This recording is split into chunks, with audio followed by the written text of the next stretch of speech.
Now, if I were a Liberal MP, I would pay very close attention to what I'm about to show. It's from the CPAC conference in Sydney on the weekend, the Conservative Political Action Conference, which threatens the left so much that protesters try to scare people out of going inside. How typically intolerant of the left. Now, this CPAC conference included speakers from the right who really do stand up to the mob, stand up to the media left as well. Jacinta Nampijinpa-Price, who you're going to hear from, Tony Abbott, Nigel Farage, Matt Canavan, who you just heard from.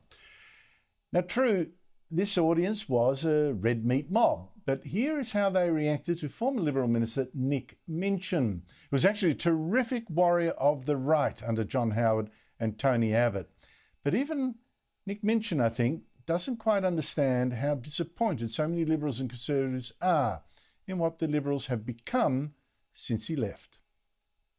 To be frank, I don't know that the Liberal Party needs a whole lot of changing. It has profound... Yeah, go on. I thought... Hey, calm down, will you? I thought we were a Conservative gathering. You're worse than a socialist audience. Give me a chance to speak. I feel like I found myself on the set of Q&A. Listen, I was a profound Conservative and fought every Conservative fight in the Liberal Party for 30 years. I was on the trenches. I know what it's like. So I'm not going to take any, rubbish from you lot. I'm sorry. The Liberal Party's values are values you should all support. Go and read the platform of the party. Read We Believe. We stand for small government. We stand for low taxation. We stand for federation. We stand for good government. Now, the candidates we select are a function of you. Now, I know you're all disappointed in the last 9 years of government. Well, I am too. Let's give everybody their say, eh? Come on, please. Fair's fair. Joining me is the panel, Michael Kroger, former Victorian Liberal President, and Graham Richardson, former Labor Senator and Cabinet Minister. Michael Kroger, what does that reaction there tell you?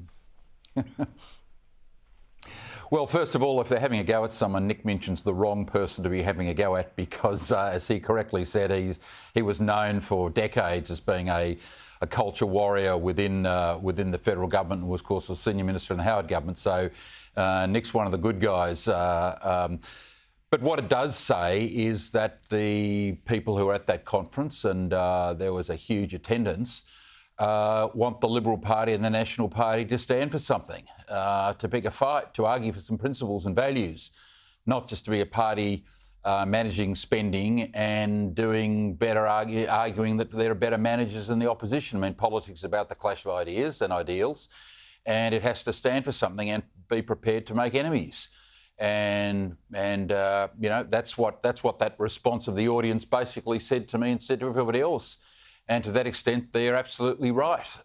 If all you're offering is better management, then no one will vote for you, Andrew. Well, I mean, better management, I've always loved that, Graham Richardson, better management. But the Liberals can't just wait around to fix the books when meanwhile you've got, race politics going on, identity politics going on, all this kind of stuff. A Republic referendum will be coming next down the track as well. You've got to fight the culture wars. But what did you learn from that?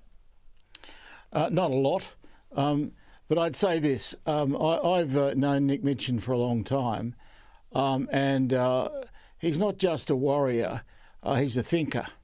I think Minchin's a pretty impressive guy, and I always thought that, even when I was on the other side of the house to him. And I think the Liberals could do well to listen to him. There seems to be a gradual realisation that over the course of the last 5 to 10 years, maybe longer, but I'd say 5 to 10, the Liberals have just lost their identity and they don't know what or who they are. And they need to rediscover that to be truly competitive. And I think that that's something that people like Michael Kroger can help them on, because I think Michael's been taking a back seat. Maybe it's time he got back to the front row. Well, maybe it's time more people listen to him again. But also, I must point out, Nick Minchin did fight the global warming scare, for instance, and fought it on the ABC, which showed already much more courage than almost any Liberal in the Parliament today.